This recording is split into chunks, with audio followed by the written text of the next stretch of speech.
of conservationists around the world have been supporting the Western Australian opposition to the cull that's happening in Australia.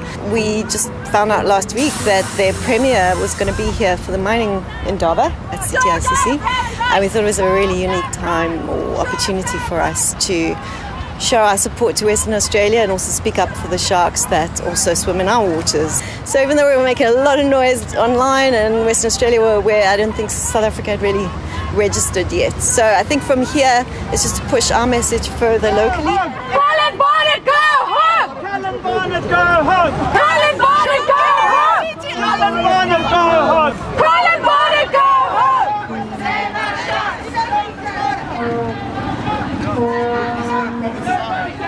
The species that concerns me most is the white shark. The white shark is globally recognised as being critically endangered. Protected by CITES, it's protected by many, many governments, including until recently the Australian government. We don't know how many white sharks there are.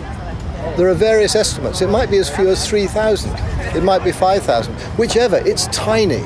So here's a group of animals, here's a species that's under immense threat.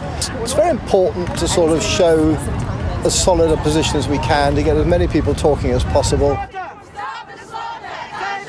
Stop the slaughter! Save our sharks! Save our sharks! Stop the slaughter! Stop the slaughter!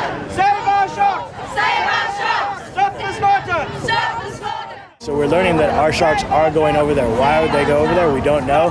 One of the theories is mating out of the genetic gene pools, but there's so much we don't know about them, so there's no point in killing an animal that is already protected for a certain reason. Just time to bring awareness to the issue that it's a false sense of security and people really aren't going to be safe in the water by killing sharks.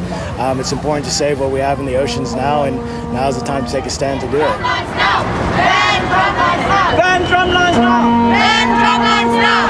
Ban drumlines now! They've protected the species in Australia, and yet they go ahead and they can sign to cull them. To me, it is absolutely, it is insane. That's the only word I have for it. Because the great white is a migratory animal. And we know that for a fact because we, South Africa, tagged Natal, famous Natal that was tagged in South Africa, swam in 90 days to Australia, to where they're culling the sharks at the moment, and came back, which means they are travelling there and back. So it is going to affect our sharks here. And it's got nothing to do with our business, oh, we're not going to have sharks. It's about the animal. How can you just want to wipe out a predator, an apex predator of the ocean? It's got a reason to be there. So they've done it to try and get votes. They've done it to show the public they're taking action against a perceived threat. Sadly, the action they've taken is unselective. Drumlines will catch not just sharks, and not just the sharks they're not targeting, but any and everything that will bite a baited hook.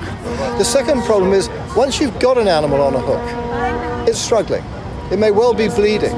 So you created a little shark attractor.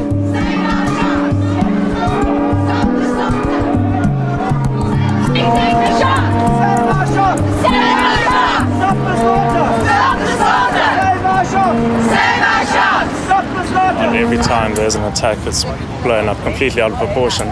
People need to realise there are risks if they do want to make use of the ocean.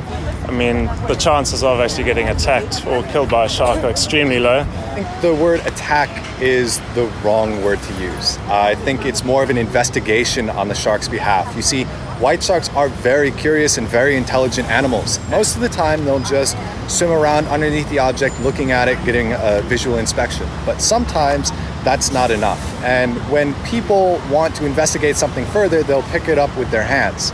Unfortunately, sharks don't have hands, and so they use the next best thing, which is their mouth. It's not that these bites are increasing, it's that the potential for an encounter is increasing with the increased time spent in the water by the bathers. Rethink the shark! Rethink the shark! Rethink the shark! People just need to have better awareness about what they're going into. People always use the analogy, you're not going to get out of your car in Kruger and walk through a lion park to see a lion. People need to bear in mind that more and more people are entering the water. You have better wetsuits, so people stay in the water a lot longer. And the third biggest problem is human beings. We're destroying the ocean, we're wiping out natural food stocks. And so, of course, unfortunate incidents like this are going to happen from time to time, but it is such a minimal occurrence that it really isn't that big of an issue that you have to go and target a species because of it. Rethink the shark! Save our shark! Save our shark! I would like to have seen Western Australia perhaps use this as an opportunity to take the lead in trialling other systems. And then instead of getting condemnation around the world, they'd have got brownie points. Now, in my naivety, I thought that's what politicians were all about. There are net systems that don't kill sharks. There are some being trialled here in False Bay. There are other net systems than the one in False Bay. They could have sort of set up like a lab along the coast. What works, what doesn't work. So why not do all this? Why not lead the world in something positive and get a conservation hat and keep people safe? Instead of which, no, easy option, let's go out and kill them, looks good in the press. Until the press turns against you.